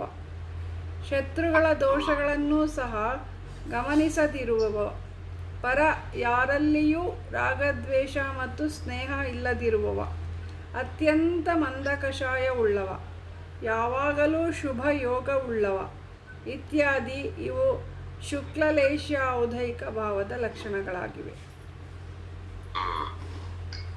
ಇನ್ ಶುಕ್ಲಲೇಶ ಉದೈಕ ಭಾವಗಳು ಹೆಂಗಿರ್ತಾವು ಅಂತಂದ್ರೆ ಪದ್ಮಲೇಶದವರಿಗಿಂತ ಬಹಳಷ್ಟು ವಿಶುದ್ಧ ಒಳ್ಳೆಯವುಗಳಾಗಿರ್ತವೆ, ಶುಭದಲ್ಲೇ ಇರುವಂತವುಗಳಾಗಿರ್ತವೆ. ಇವು ಯಾರ ಮೇಲೂ ಕೂಡ ರಾಗದ್ವೇಷ ಮಾಡದಿರುವಂತ ಪರಿಣಾಮಗಳನ್ನ ಹೊಂದಿರ್ತಾರೆ. ಶತ್ರುಗಳಿರ್ಲಿ ಮಿತ್ರರಿರ್ಲಿ ಎಲ್ಲರ ಮೇಲೆ ಒಂದೇ ತರ ಸಮಾನ ಬುದ್ಧಿ ಇರ್ತದೆ. ಆಮೇಲೆ ಶತ್ರು ಪಕ್ಷದ ತಪ್ಪುಗಳನ್ನೆಲ್ಲ ಆಗಿಂದಾಗ್ಲೇ ಅವುಗಳನ್ನ ಬಿಟ್ಟು ಬಿಡುವಂತ, ಅಂದ್ರೆ ಅವರ ತಪ್ಪನ್ನ ಎನಿಸದಿರುವಂತಹ ಗುಣ ಇವರಿಗಿರ್ತದೆ. ಆಮೇಲೆ ಅತ್ಯಂತ ಮಂದ ಕಷಾಯ ಇರ್ತಾರೆ. ಅಂದ್ರೆ ವೃತ್ತಿ ಜನನೇ ಇರ್ತಾರೆ ಇವರು ಕೂಡ. ಆಮೇಲೆ ನಿರಂತರವಾಗಿ ಇವರು ಶುಭ ಯೋಗವನ್ನ ಹೊಂದಿದವನಾಗಿರ್ತಾರೆ. ಅಶುಭ ಕಾರ್ಯಗಳಲ್ಲಿ ಇವರು ಭಾಗಿಯಾಗೋದೇ ಇಲ್ಲ, ಅಂತ ಸ್ವಭಾವ ಇವ್ರದಾಗಿರ್ತದೆ. ಇಂಥ ಎಲ್ಲ ಒಳ್ಳೆ ಒಳ್ಳೆ ಸರ್ವೋತ್ತಮ ಕಾರ್ಯಗಳಲ್ಲಿ ಭಾವಗಳನ್ನ ಹೊಂದಿರುವಂತಹ ಜೀವಗಳಿದೆಯಲ್ಲ, ಅಂಥ ಜೀವಗಳ ಭಾವಗಳನ್ನ ಶುಕ್ಲಲೇಶ ಔದಯಿಕ ಭಾವಗಳು ಅಂತ ಕರೀತಾರೆ. ಇದು ತಿಳಿತು. ತಿಳಿದು ಪೀತದಕ್ಕಿಂತ ಪದ್ಮಲೇಶ ಭಾವಗಳು ಶುಭ, ಪದ್ಮಲೇಶದವರಿಗಿಂತ ಶುಕ್ಲಲೇಶ ಭಾವಗಳು ಶುಭ. ಕಾಪೋದ ಅಶುಭ, ಕಾಪೋದಕ್ಕಿಂತ ನೀಲ ಇನ್ನೂ ಹೆಚ್ಚು ಅಶುಭ, ನೀಲದಕ್ಕಿಂತ ಕೃಷ್ಣ ಅತ್ಯಂತ ಅಶುಭ. ಹೀಗೆ ಅಶುಭ ಲೇಶಗಳ 3, ಶುಭ ಲೇಶಗಳ 3. ನಾವು ಈ 6ರಲ್ಲಿ ಯಾವ ಭಾವಗಳನ್ನ ಹೊಂದಿದ್ದೇವೆ ಅನ್ನೋದು ನಾವೇ ಲೆಕ್ಕ ಹಾಕಿಕೊಳ್ಳಬೇಕು. ತಿಳಿತು?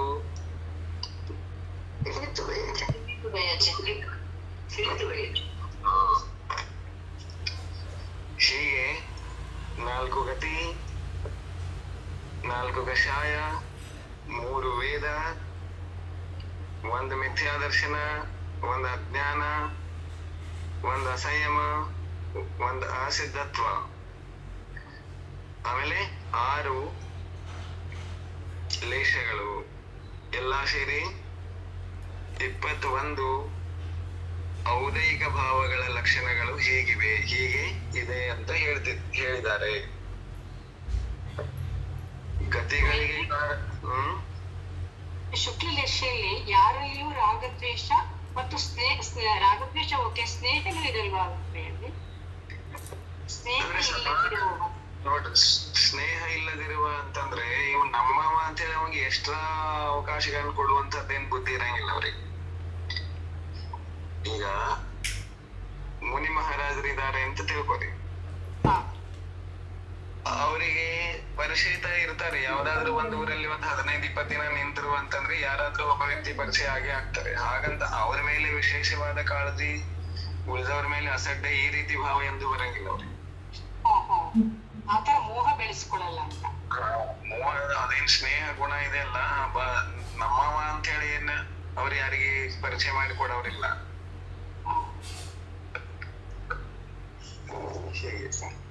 ಈಗ ನಮ್ಮವ್ರು ಯಾರೇ ಬಂದ್ರಂದ್ರ ನಾವು ಬೇರೆ ಈಗ ಯಾವ್ದೋ ನಾವು ಅಧಿಕಾರಿ ಇದ್ದೇವೆ ಅಂತ ತಿಳ್ಕೊರಿ.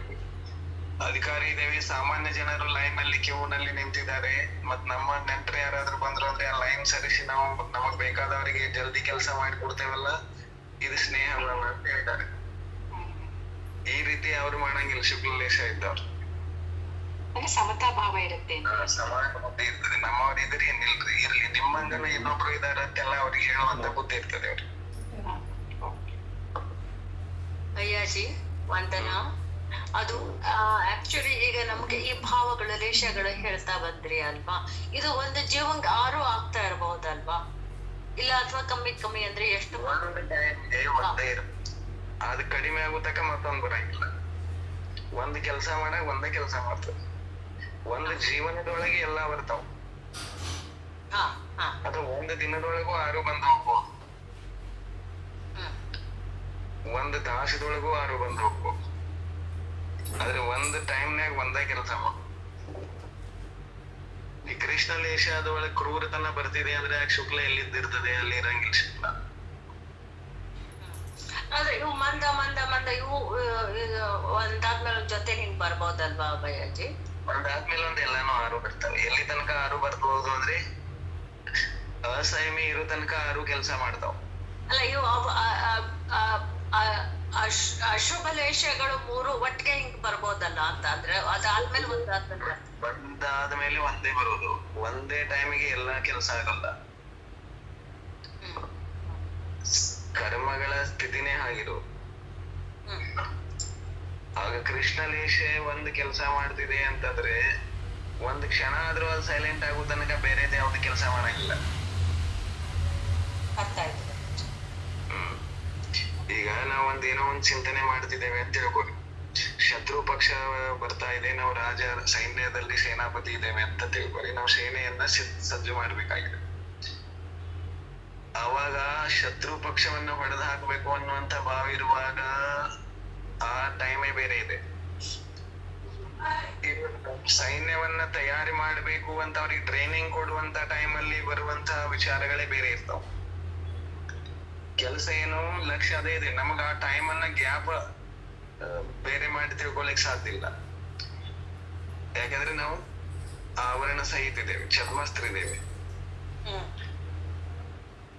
ಹೀಗಿದೆ. ಅಂದ್ರೆ ಭಯ್ಯಾಜಿ ಒಂದು ಸಮಯದಲ್ಲಿ ಒಂದೇ ಲಕ್ಷ್ಯ ಇರಕ್ ಸಾಧ್ಯ ಅಲ್ವಾ? ಸಮಯದಲ್ಲಿ ಒಂದೇ ಉದಯಕ್ಕಿರು. ಹಾ, ಈಗ ಸಂಸಾರಿ ಜೀವಗಳದ್ದು ದರ್ಶನ ಪೂರ್ವಕ ಜ್ಞಾನ ಆಗ್ತದೆ ಅನ್ನೋದು ಹೆಂಗ ನಿಯಮ ಇದೆ ಇಲ್ಲ, ಆ ಗ್ಯಾಪ್ ಅನ್ನ ನಮಗ್ ಗುರುತಿಸ್ಲಿಕ್ಕೆ ಸಾಧ್ಯದೇನು? ಸಾಧ್ಯ ಇಲ್ಲ, ಗೊತ್ತಾಗಲ್ಲ. ಅದೇ ಗುಣ, ಅದೇ ದರ್ಶನ ಜ್ಞಾನಗಳು ಕೇವಲ ಜ್ಞಾನಿಗಳಲ್ಲಿ ಒಂದೇ ಸಮಯದಲ್ಲಿ ಎರಡು ಒಟ್ಟಿಗೆ ಕೆಲಸ ಮಾಡ್ತವೆ. ಹೌದು. ಅದು ಸಂಸಾರಿ ಜೀವದಲ್ಲಿನೇ ನಮಗದ ಇದಾದ್ಮೇಲೆ ಇದೆ ಅಂತ ಪಕ್ಕ ಆದ್ರೂ ನಮಗದ ಅದ್ ಗ್ಯಾಪ್ ಇಲ್ಲಿ ತನಕ ನಮಗ್ ದರ್ಶನ ಇದೆ ಅಂತ ಆ ಗ್ರಂಥದಲ್ಲಿ ಅಥವಾ ಗುರುಗಳು ಹೇಳಿದ್ರ ಪ್ರಕಾರ ಹಿಂಗ ಆಗ್ತದೆ ಅಂತ ಹೇಳ್ಬೋದಷ್ಟೇ. ನಾವು ಪ್ರಾಕ್ಟಿಕಲ್ ಗ್ಯಾಪ್ ತೋರಿಸ್ರಿ ಅಂದ್ರೆ ಸಾಧ್ಯ ಇಲ್ಲ ನಮ್ಗೆ, ಸಾಧ್ಯ ಇಲ್ಲ. ಹಾಗೇನೆ ದರ್ಶನದಿಂದಲೇ ಜ್ಞಾನ ಆಯ್ತು ಅಂತ ಹೇಳ್ಕೊಳ್ಳೋದು ಸರಿ ಹೋಗಲ್ವಾ ಭಯ್ಯಾಜಿ? ಹಂಗಾರೆ ಸರಿ ಸರಿ ಇದೆಯಲ್ಲ, ಅದೇ ಸರಿ ಇರೋದು. ನೋಡ್ರಿ, ಯಾವ್ದು ನಮ್ಗೆ ಬುದ್ಧಿಗೆ ನಿಲುಕ್ತದೆ ಅದನ್ನ ಬುದ್ಧಿಗೆ ನಿಲುಕಿಸ್ಕೊಂಡು ತಿಳ್ಕೊಳ್ತೇವೆ, ಅದು ಬೇರೆ ವಿಷಯ. ಯಾವ್ದು ಬುದ್ಧಿಗೆ ನಿಲುಕುವುದಿಲ್ಲ ಅದು ಶ್ರದ್ಧಾನದ ವಿಷಯ, ಅದೇ ಸಮ್ಯಕ್ ದರ್ಶನ.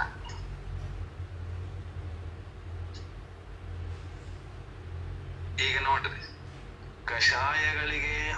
ಕಷಾಯಗಳ ಉದಯದಿಂದ ಅನುರಂಜಿತವಾದವುಗಳ ಯೋಗ ಪ್ರವೃತ್ತಿಯನ್ನ ಲೇಷ ಅಂತ ಕರೀತಾರೆ. ಅಂದ್ರೆ ಒಂದ್ ಟೈಮಿಗೆ ಒಂದ ಕಷಾಯ ಉದಯಕ್ಕೆ ಇರ್ತದೋ ಏನ್ ಬೇರೆ ಬೇರೆ ಕಷಾಯ ಉದಯಕ್ಕೆ ಇರ್ತಾವೋ? ಒಂದೇ ಇರ್ತದೆ. ಅದು ಯಾವ ಲೆವೆಲ್ದಾಗ ತೀವ್ರ ಇದೆ ಅದೇ ಲೆವೆಲ್ದಾಗ ಲೇಷ ಅನ್ನುವಂತ ಕೆಲಸ ಮಾಡ್ತದೆ. ಈಗ ಕ್ರೋಧ ಕಷಾಯ ತೀವ್ರ ಬಂದಾಗ ಶುಕ್ಲ ಲೇಷ ಕೆಲಸ ಮಾಡ್ಬೋದೇನು? ಇಲ್ಲ. ಕೃಷ್ಣ ಲೇಷ ಇಲ್ಲ. ಕೃಷ್ಣ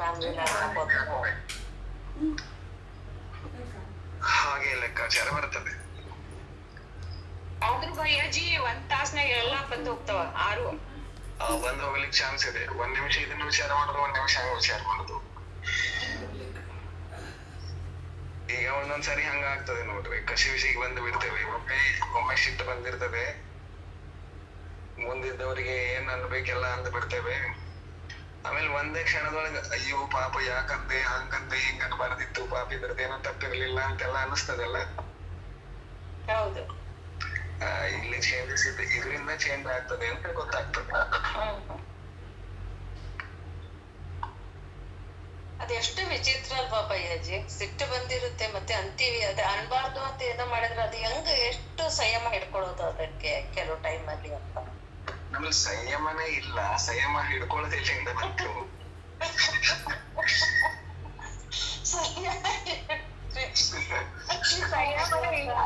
ಹೇಳಿದ್ದಾರೆ ಯಾವ ಭಾವ ಅಂತ ಹೇಳಿದ್ದಾರೆ, ಅಸಂಯಮ ಅಂತ ಹೇಳಿದಾರಲ್ಲ ಭಗವಂತರು. ಒಂದ್ ವೇಳೆ ನಾವು ಸಂಯಮದಲ್ಲಿ ಸೇರ್ಕೊಳ್ಳೆ ಆಗ್ಬೇಕು ಅಂದ್ರೆ ಮಿನಿಮಮ್ ಎಲಿಜಿಬಿಲಿಟಿ ಮಾರ್ಕ್ಸ್ ಬೀಳ್ಬೇಕಲ್ಲ. ನಮಗೆ ಏನು ರ್ಯಾಂಕ್ ಬರ್ಬೇಕಂತ ಏನಿಲ್ಲ, 35 ಬಿದ್ರು ಸಾಕು. ನಮ್ 35 ಬಿದ್ರು ನಮಗ ಅಸಂಯಮದ ಲಿಸ್ಟದಿಂದ ತೆಗೆದು ಬಿಡ್ತಾರೆ. 36 ಬಿದ್ರನು 35 ಬಿದ್ರನು ಸಂಯಮದಲ್ಲಿ ಹೋದಿವಂದ್ರ ಸ್ವಲ್ಪ ಸಂಯಮ ಬಂತ ಅಲ್ಲಿಗೆ. ತಿಳಿದ್ರಿ?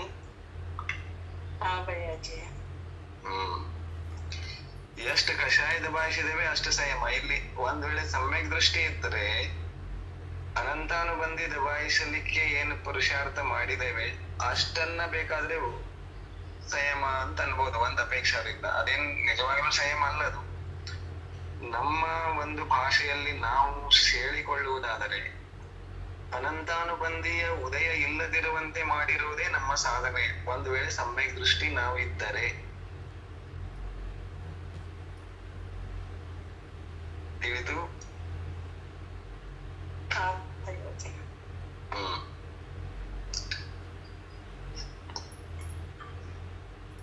ಪಾರಿಣಾಮಿಕ ಭಾವ. ಯಾವ ಭಾವವು ಕರ್ಮಗಳ ಉಪಶಮ ಇತ್ಯಾದಿಯ ಅಪೇಕ್ಷೆ ಇಲ್ಲದೆ ದ್ರವ್ಯದ ನಿಜ ಸ್ವರೂಪದಿಂದ ಮಾತ್ರ ಇರುವುದೋ ಆ ಭಾವಗಳಿಗೆ ಪಾರಿಣಾಮಿಕ ಭಾವ ಎನ್ನುವರು. ಪಾರಿಣಾಮಿಕ ಭಾವಕ್ಕೆ 3 ಭೇದಗಳಿವೆ. ಜೀವತ್ವ ಪಾರಿಣಾಮಿಕ ಭಾವ, ಭವ್ಯತ್ವ ಪಾರಿಣಾಮಿಕ ಭಾವ, ಅಭವ್ಯತ್ವ ಪಾರಿಣಾಮಿಕ ಭಾವ. ಕೊನೆಯದಾಗಿ ಪಾರಿಣಾಮಿಕ ಭಾವದ ಲಕ್ಷಣವನ್ನ ಹೇಳ್ತಾರೆ. ಯಾವುದಕ್ಕೆ ಪಾರಿಣಾಮಿಕ ಭಾವ ಅನ್ಬೇಕು ಅಂತಂದ್ರೆ, ಜೀವದ ಯಾವ ಭಾವಗಳು ಕರ್ಮದ ಉದಯ, ಉಪಶಮ, ಕ್ಷಯೋಪಶಮ, ಕ್ಷಯ, ಈ ಯಾವ ಕರ್ಮದ ಅವಸ್ಥೆಯಿಂದಲೂ ಕೂಡ ಪ್ರಭಾವಿತ ಆಗುವುದಿಲ್ಲವೋ, ಅಥವಾ ಈ ಯಾವುಗಳ ಅಪೇಕ್ಷೆ ಇಲ್ಲದೇನೆ ಸ್ವಯಂ ಜೀವ ದ್ರವ್ಯದ ಏನು ಒಂದು ಸಹಜವಾದ ನಿಜವಾದ ಸ್ವರೂಪ ಇದೆಯೋ, ಮತ್ತು ಆ ಸ್ವರೂಪದಿಂದ ಅದು ಸಹಜವಾಗಿಯೇ ಇದೆಯೋ ಅಂತಹ ಭಾವಗಳಿಗೆ ಆ ಜೀವದ ಪಾರಿಣಾಮಿಕ ಭಾವಗಳು ಅಂತ ಕರೀತಾರೆ. ಏನಾಯ್ತು? ಆ ಯಾವ ಜೀವಿಯ ಭಾವಗಳು ಅಥವಾ ಜೀವಿಯ ಆ ಯಾವ ಭಾವಗಳು ಕರ್ಮದ ಉದಯ, ಉಪಶಮ, ಕ್ಷಯೋಪಶಮ, ಕ್ಷಯ ಇತ್ಯಾದಿಗಳ ಯಾವುದು ಒಂದರದೂ ಅಪೇಕ್ಷೆ ಇಲ್ಲದೇನೆ ಸಹಜವಾಗಿ ಜೀವದ ದ್ರವ್ಯದಲ್ಲಿಯೇ ಇರುವಂಥದ್ದು ಇದೆಯೋ ಅಂಥ ಭಾವಗಳಿಗೆ ಪಾರಿಣಾಮಿಕ ಭಾವಗಳು ಅಂತ ಕರೀತಾರೆ.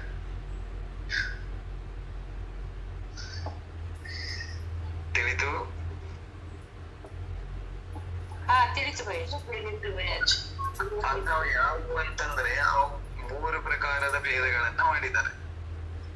ಒಂದು ಜೀವತ್ವ ಪಾರಿಣಾಮಿಕ ಭಾವ, ಭವ್ಯತ್ವ ಪಾರಿಣಾಮಿಕ ಭಾವ, ಅಭವ್ಯತ್ವ ಪಾರಿಣಾಮಿಕ ಭಾವ. ಈ 3 ಪಾರಿಣಾಮಿಕ, ಈ 3 ಭಾವಗಳು ಅಥವಾ ಈ 3 ಗುಣಗಳು ಅಥವಾ ಈ 3 ಶಕ್ತಿಗಳು ಯಾವುದರಿಂದಲೂ ಪ್ರಭಾವಿತ ಆಗೋದಿಲ್ಲ. ಇವು ಸಹಜವಾಗಿ ಅಂದಿನಿಂದ ಜೀವ ಇದೆ, ಅಂದಿನಿಂದ ಈ 3 ಒಟ್ಟಿಗೆ ಇರಂಗಿಲ್ಲ. ಮತ್ತು ಒಂದು ಜೀವದೊಳಗೆ 3 ಇರಂಗಿಲ್ಲ, ಇದನ್ನು ನೆನಪಿಟ್ಕೋಬೇಕು. ಜೀವತ್ವ ಇದೆ, ಎಲ್ಲಾ ಕಡೆ ಇದೆ. ಆ ಜೀವತ್ವದ ಜೊತೆಗೆ ಭವ್ಯತ್ವ ಇರ್ತದೆ, ಇಲ್ಲ ಅಂದ್ರೆ ಅಭವ್ಯತ್ವ ಇರ್ತದೆ. 2 ಸೇರಿ ಇರಂಗಿಲ್ಲ. ಇದು ಒಂದು ನಿಯಮ ಇದೆ, ವಿಶೇಷತೆ ಇದೆ.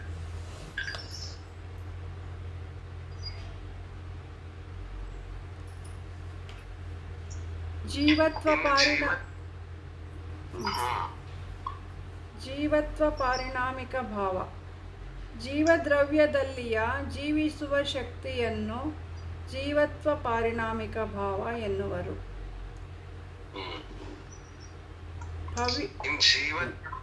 ಜೀವತ್ವ ಪಾರಿಣಾಮಿಕ ಭಾವ ಅಂತಂದ್ರೆ ಜೀವ ಸ್ವಯಂ ಜೀವಿಸುವಂತ ಶಕ್ತಿಯನ್ನ ಹೊಂದಿದೆ. ಜೀವಕ್ಕೆ ಜೀವಿಸುವುದನ್ನ ಹೇಳಿಕೊಡ್ಲಿಕ್ಕೆ ಯಾರೂ ಬೇಕಾಗಿಲ್ಲ. ತನ್ನ ಚೇತನಾ ಶಕ್ತಿ ಇದೆಯಲ್ಲ, ಅದೇ ಅದರ ಜೀವಿಸುವ ಶಕ್ತಿ. ಆ ಜೀವಿಸುವ ಶಕ್ತಿ ಅದರಲ್ಲಿ ಸಹಜವಾಗಿ ಇರುವುದರಿಂದ ಅದು ಜೀವತ್ವ ಪಾರಿಣಾಮಿಕ ಭಾವ ಅಂತ ಹೇಳ್ತಾರೆ.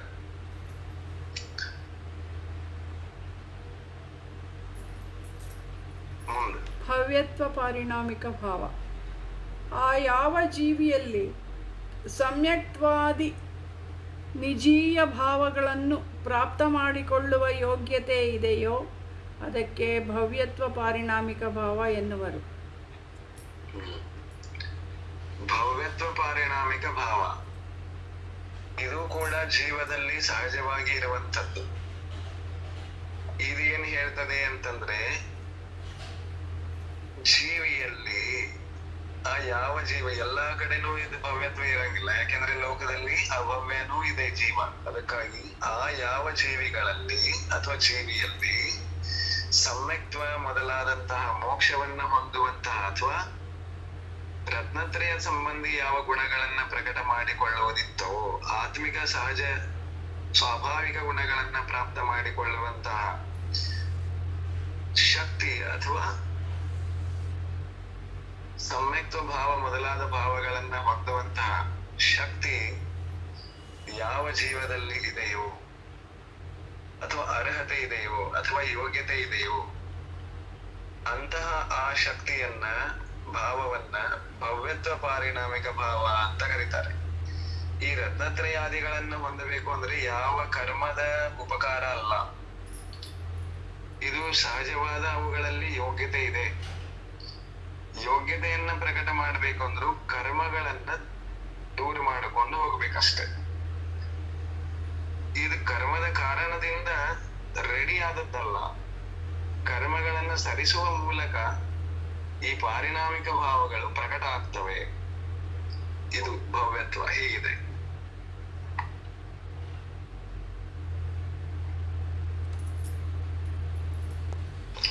ಭಯ್ಯಾಜಿ ನಿಧಿ ನಿಧಿ ಅಂದ್ರೆ ತನ್ನ ಸ್ವಂತದ್ದು, ಸ್ವಾಭಾವಿಕವಾದದ್ದು ಅಂತ ಅರ್ಥ.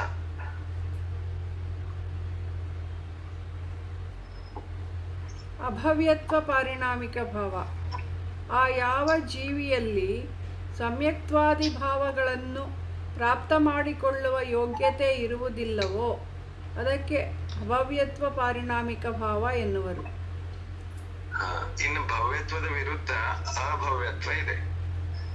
ಆ ಯಾವ ಜೀವಿಗಳಲ್ಲಿ ಸಮ್ಯಕ್ತ್ವ ಮೊದಲಾದ ಭಾವಗಳನ್ನ ಪ್ರಕಟ ಮಾಡಿಕೊಳ್ಳುವ ಯೋಗ್ಯತೆಯೇ ಇಲ್ಲವೋ, ಅರ್ಹತೆಯೇ ಇಲ್ಲವೋ ಅಂತಹ ಜೀವಿಯ ಆ ಭಾವಕ್ಕೆ ಅಭವ್ಯತ್ವ ಪಾರಿಣಾಮಿಕ ಭಾವ ಅಂತ ಕರೀತಾರೆ.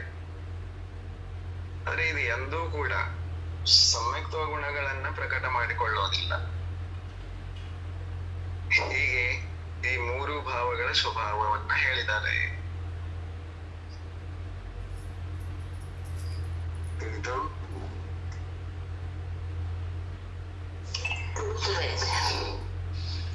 ಅಂದ್ರೆ ಏನೇನಾಯ್ತಿಲ್ಲಿ ಔಕ್ಷಣಿಕದ್ದು 2 ಲಕ್ಷಣಗಳನ್ನ ಹೇಳಿದ್ವು, 2 ಭಾವಗಳ ಲಕ್ಷಣಗಳು. ಶಾಯಿಕದ್ದು 9 ಭಾವಗಳದ್ದು ಲಕ್ಷಣ ಹೇಳಿದ್ರು. ಹಾಗಂದ್ರೆ ಏನು ಅಂತ ಹೇಳಿದ್ರು. ಶಾಯೋಕ್ಷಮಿಕದ್ದು 18 ಭೇದಗಳನ್ನ ಅವುಗಳ ಲಕ್ಷಣಗಳನ್ನ ಹೇಳಿದ್ರು. ಔದೈಕ ಭಾವದ್ದು 21 ಭೇದಗಳನ್ನ ಮತ್ತು ಅವುಗಳ ಲಕ್ಷಣಗಳನ್ನ ಹೇಳಿದ್ರು. ಪಾರಿಣಾಮಿಕ ಭಾವದ 3 ಭೇದಗಳನ್ನ ಮತ್ತು ಅವುಗಳ ಲಕ್ಷಣಗಳನ್ನು ಹೇಳಿದ್ರು. ಹಾಗಂದ್ರೆ ಏನು ಅನ್ನೋದನ್ನ ಉದಾಹರಣೆ ಸಹಿತವಾಗಿ ತಿಳಿಸಿಕೊಟ್ರು. ಭಯ್ಯಾಜಿ ಒಂದನ ಜೀವತ್ವ ಭಾವ ಇನ್ನೊಂದ್ಸರಿ ಹೇಳಿ ಭಯ್ಯಾಜಿ. ಜೀವದಲ್ಲಿ ಜೀವಿಸುವ ಶಕ್ತಿ ಇದೆಯಲ್ಲ, ಅದುವೇ ಅದರ ಜೀವತ್ವ ಪಾರಿಣಾಮಿಕ ಭಾವ. ಜೀವಿಸುವ ಶಕ್ತಿ ಅಂದ್ರೆ ಜೀವ ಯಾವತ್ತಾದರೂ ಸತ್ತಿದೆಯೇನು? ಇಲ್ಲ. ಇಲ್ಲಿ ಇರುವಂತಹ ಜೀವವೇ ನೆಕ್ಸ್ಟ್ ಇಲ್ಲಿ ಶರೀರವನ್ನು ಬಿಡುತ್ತದೆ, ನೆಕ್ಸ್ಟ್ ಬೇರೆ ಕಡೆ ಶೆಟ್ಲ್ ಆಗ್ತದೆ. ಇಷ್ಟೇ ಆಗ್ತಾ ಇರೋದು. ಅದೇ ಜೀವಿಸುವ ಶಕ್ತಿ. ಯಾವುದರಿಂದಲೂ ಸುಡುವುದಿಲ್ಲ, ಸುಟ್ಟು ಬೂದಿಯಾಗುವುದಿಲ್ಲ, ನೀರಿನಲ್ಲಿ ನೆನೆದು ಒದ್ದೆಯಾಗುವುದಿಲ್ಲ, ಆಮೇಲೆ ಗಾಳಿಗೆ ತೇಲಿ ಹೋಗುವುದಿಲ್ಲ, ಹಾರಿ ಹೋಗುವುದಿಲ್ಲ. ಜೀವಿಸುವುದಕ್ಕೆ ಅದಕ್ಕೆ ಇವುಗಳ ಅವಶ್ಯಕತೆ ಇಲ್ಲ. ಜೀವಿಯ ಜೀವನ ನಿರಂತರವಾಗಿ ನಡೆದಿದೆ. ಅದುವೇ ಅದರ ಜೀವತ್ವ ಪಾರಿಣಾಮಿಕ ಭಾವ. ಮೋಕ್ಷಕ್ಕೆ ಹೋಗೋ ತನಕ ಅಂತ. ಮೋಕ್ಷಕ್ಕೆ ಹೋದ ಮೇಲೂ ಅದು ಸಾಯಂಗಿಲ್ಲ, ಅಲ್ಲಿಯೂ ಜೀವಿಸ್ತಾನೆ ಇದೆ. ಅನಂತ ಶಕ್ತಿಯ ಪರಿಣಾಮಗಳೊಂದಿಗೆ, ಅನಂತ ಜ್ಞಾನದ ಪರ್ಯಾಯಗಳೊಂದಿಗೆ ಜೀವಿಸ್ತಾ ಇದೆ. ಅದು ಎಂದೂ ಅಚೇತನ ಆಗುವುದಿಲ್ಲ. ಅದೇ ಜೀವಿಸುವ ಶಕ್ತಿ. ತಿಳಿದ್ರಿ? ಹಾ ಭಯ್ಯಾಜಿ. ಈಗ ದಿನಮಾನಿ ಹೇಳ್ರಿ, ಆಮೇಲೆ ಚರ್ಚೆ ಮಾಡುವ. ಭಾರತೀಯವರೇ ಹೇಳ್ತೀರಾ?